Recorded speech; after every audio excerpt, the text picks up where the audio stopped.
Olá pessoal, professor Manuel Dantas, tá certo? Mais uma vez com vocês aqui. A gente vai falar rapidão sobre análise combinatória, tá? Que nada mais é do que a área da matemática que estuda a quantia de agrupamentos. Não entendi, professor. Se você tem, por exemplo, quer saber o total de números de celulares, algo que é recorrente na indústria, por exemplo. Quem é que vai te responder isso? É a análise combinatória. Você vai utilizar uns princípios para poder chegar a essa numeração. Por que, teria que colocar mais um 9? Qual é a finalidade desse 9 aí na frente? Tá certo?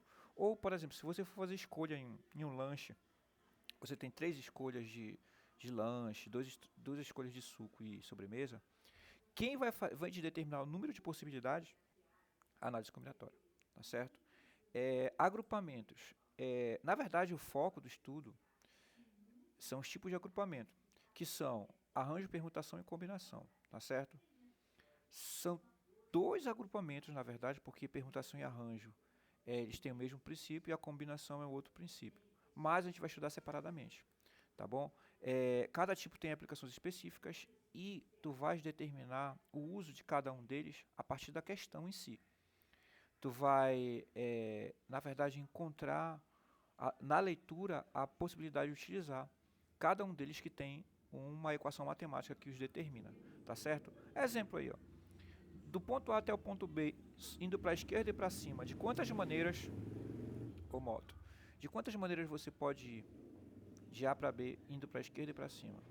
Aí tu tem inúmeras possibilidades e lá na frente a gente vai estar resolvendo esse tipo de exercício aí, tá bom? Para a gente estudar, na verdade, essa parte da análise combinatória, a gente precisa estudar o número fatorial.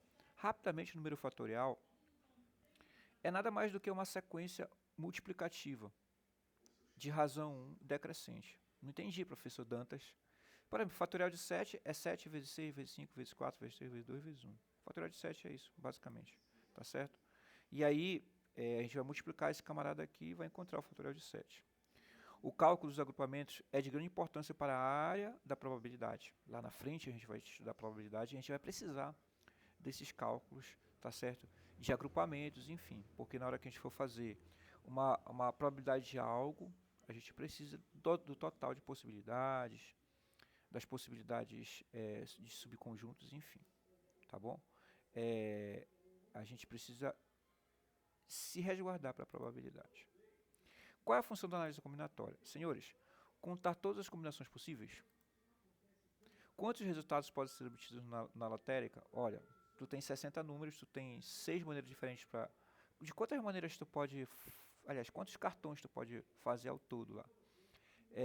Quantidade de senhas possíveis, hoje em dia senha, placas de trânsito, senha, placas de trânsito, todas essas possibilidades aí que envolvem tipos de agrupamentos, um total de agrupamentos, a gente vai estar trabalhando com análise combinatória. Exemplo é o cadastro de pessoa física, o CPF. Cada um de nós tem uma numeração. Agora eu te pergunto, quantos CPF podem ser montados? Veja, quem vai responder isso, análise combinatória.